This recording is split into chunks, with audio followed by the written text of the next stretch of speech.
Welcome. Today we have discussed the Keynesian theory of employment. John Maynard Keynes has written several books. His general theory of employment, interest, and money in 1936 brought him into the limelight and made him the greatest economist of the 20th century. The Great Depression during the period of 1929 to 33 was an eye-opener to the classical economist. The starting point of Keynesian's theory of employment is the principle of effective demand. In ordinary parlance, demand means desire. It becomes effective when income is spent in buying consumption goods and investment goods. Keynes used the term effective demand to denote the total demand for goods and services at various levels of employment. Different levels of employment represent different levels of aggregate demand. This is the point of effective demand. In a capitalist economy, the level of employment depends on the effective demand. The starting point of Keynes' theory is the principle of effective demand. The level of income and employment in a country at any given time depends on effective demand. An increase in effective demand which leads to an increase in production and income and in the level of employment. A decrease in effective demand will result in contraction of production and income and in the level of employment. Keynes measures the total output of the economy in terms of employment. Effective demand is the point at which aggregate demand for goods and services will be equal to aggregate supply. This chart explains the Keynesian's concept of employment and income. Aggregate demand represents the amount of expenditure expected by the entrepreneurs when a given number of men are employed to produce goods and services. Aggregate demand function, that is the ADF, is a schedule of the various amount of money which the entrepreneurs in the economy expect from the sale of their output at varying levels of employment. Aggregate supply is the total cost of production incurred by the entrepreneur in employing a certain number of laborers. Aggregate supply function, that is ASF, represents the cost of supply which has to be necessarily recovered to make the supply worth doing. The entrepreneurs use labor, capital, raw materials, etc. And all these, the entrepreneurs will add normal profit and the total cost will become the supply price. Determination of effective demand. The level of employment is determined at the point where the aggregate demand price equals the aggregate supply price. This point is called the effective demand, and here entrepreneurs earn normal profits. So long as the aggregate demand price is higher than the aggregate supply price, the prospects of getting additional profits are greater when more workers are provided employment. This process will continue till the aggregate demand price equals the aggregate supply price and the point of effective demand is reached. This point determines the level of employment and output in the economy. This graph is explained the point of effective demand. Keynes has created the aggregate demand function by taking employment level on the x-axis and the sale proceeds on the y-axis.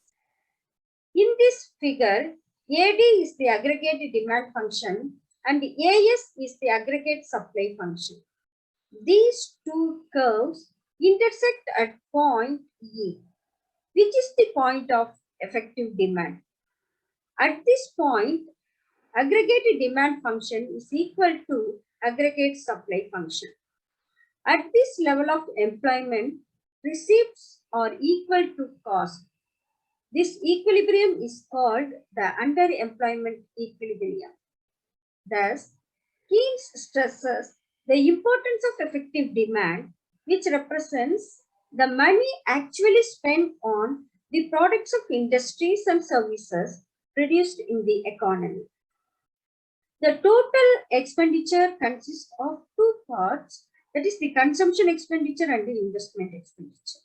This means that the effective demand of the economy is equal to national expenditure on consumption plus investment.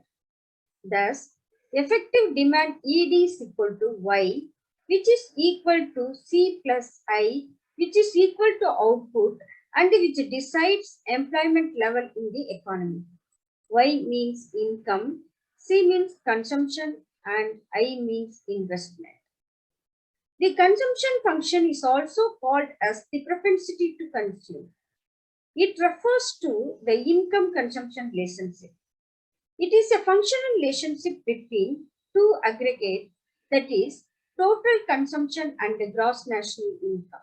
Symbolically, the relationship is represented as consumption is a function of income, where C is consumption, Y is income, and F is the functional relationship. To Keynes, investment refers to real investment which adds to capital equipment. It leads to increasing the level of income and production by increasing the production and purchase of capital goods. Real investment is to be increased to maintain stable national income growth. According to Keynes, investment depends on marginal efficiency of capital and rate of interest. Marginal efficiency of capital refers to the expected rate of return, that is the profit from new investment. The rate of interest, one of the factors which determine the volume of investment, depends upon the state of liquidity preference and the quantity of money. The term liquidity preference refers to the desire of people to hold some of their assets in the form of money. The quantity of money refers to the amount of funds in the form of coins, paper currency, and bank deposits outstanding in the hands of the public. Liquidity preference depends upon three important motives. One is the transaction motive, another one is the precautionary motive, and the third one is the speculative motive. Transaction motive means a desire to hold cash in order to conduct based transactions. Precautionary motive means a desire to hold cash in order to be able to deal effectively with unexpected events that require cash outlay. Speculative motive is used by investors or traders to hold cash so as to make the best use of any investment opportunity. From mid-1970 onwards, the Keynesian theory of employment came under sharp criticism of the monetarists. The monetarists believed that J.M. Keynes laid more emphasis on the determinants of aggregated demand and to a greater extent ignored the determinants of aggregate supply. The general theory of Keynes applicable to the developed economies. The Keynesian concepts are not very useful for policy purposes in less developed countries. The Keynesian revolution conceived of the working of the economy as a whole, even the secular period, as distinguished from the study of fluctuations in connections with the business cycles. That is the reason why the general theory deals with investment, employment, and output. The study of aggregate output of an economy is nothing but the study of economic growth, especially when attention is paid to the problem of long-term growth. Thank you.